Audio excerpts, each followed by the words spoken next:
זה עומד להיות אולי הסרטון הכי חשוף שלי שאי פעם עשיתי, ובעצם פעם ראשונה שאני מדברת למצלמה ובכלל פותחת את הכל, אבל אני מרגישה שבאמת מגיע לכם לדעת מי אני ומה הסיפור שלי. החלטתי לצלם את הסרטון הזה כאן בסטודיו שלי. זה סטודיו שכנראה ראיתם שאני מעלה מפה כל מיני סרטונים שלי רוקדת, או סרטונים של תלמידים שלי שבאים לכאן לשיעורים פרטיים. וזה בעצם המקום שאני הכי אוהבת בעולם. אני אוהבת להיות פה ולרקוד פה ולנגן פה. יש לי פה את הכלי נגינה שלי, את הפסנתר ואת הגיטרה ואת המלודיקה, ואני אוהבת להביא לפה אנשים ולארח, ואני אוהבת ללמד פה, ואני אוהבת לרקוד כאן, הייתי מבלה כאן שעות, והסיבה שאני מצלמת את הסרטון מכאן זה כי זה בעצם הפעם האחרונה שאני נמצאת כאן בסטודיו. והסיבה שזו הפעם האחרונה כי אנחנו בעצם עוזבים את הבית. הבית כאן להשכרה, מה שאומר שאני לא אוכל לעלות לסטודיו שלי יותר.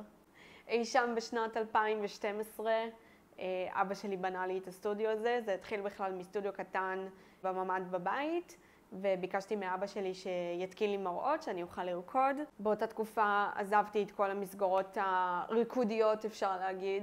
הפסקתי לרקוד בשיעורים כי רציתי לנתב את עצמי לתחומים אחרים כמו נגינה וכמו בית ספר וכמו חברים. אז למעשה לא היה לי איפה לרקוד, אז ביקשתי מאבא שלי שיתקין לי את המראות. ואז אימא שלי בעצם קיבלה את התעודת הסמכה שלה להיות מעשה רפואית, והממ"ד שבו היו המראות בעצם נותב להיות הקליניקה שלה. אז אמרתי לאבא, היי אבא, יש לנו גג בבית, בוא נעשה ממנו סטודיו. וכמובן שהוא אמר כן. ואז הוא לקח את הגג הזה שאני נמצאת בו עכשיו, שזה כאילו הקומה השלישית בבית, להיות פרויקט חייו ולבנות לי כאן סטודיו שאני אוכל לרקוד כאן ולנגן כאן, ובעצם שיהיה לי מרחב משלי חוץ מהחדר שלי.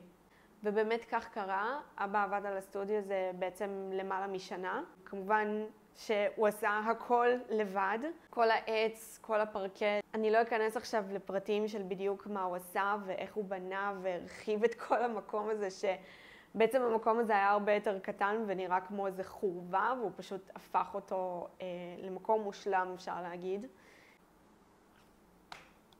וואו, לא חשבתי שזה יהיה כזה קשה. וככה הוא נתן לי את המתנה שלו, סטודיו שלי לריקוד, שנבנה במו ידיו.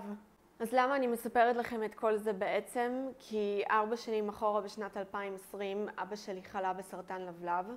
זה כבר היה השלב הרביעי ואנחנו הבנו שאי אפשר להציל אותו. וברגע שקיבלנו את הבשורה על הסרטן, הכל התחיל להידרדר. ובמשך 9 חודשים ראיתי את אבא שלי הולך לי.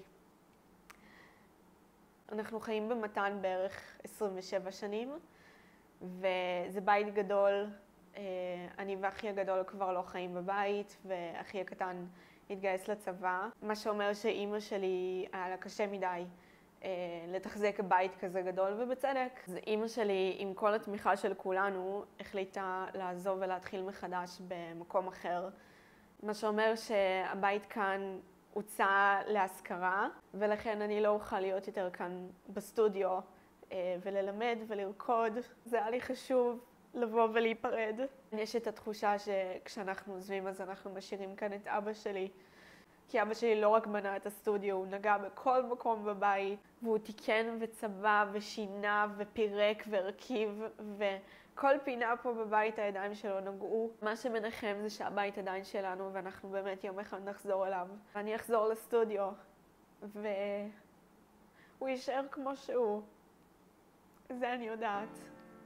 אז זה באמת סרטון פרידה מהסטודיו ומהבית, ובא לי להראות לכם כמה רגעים טובים מהמקום הזה. ולהגיד תודה לכל מי שבא ורקד איתי פה, והיה איתי פה ושמח איתי כאן.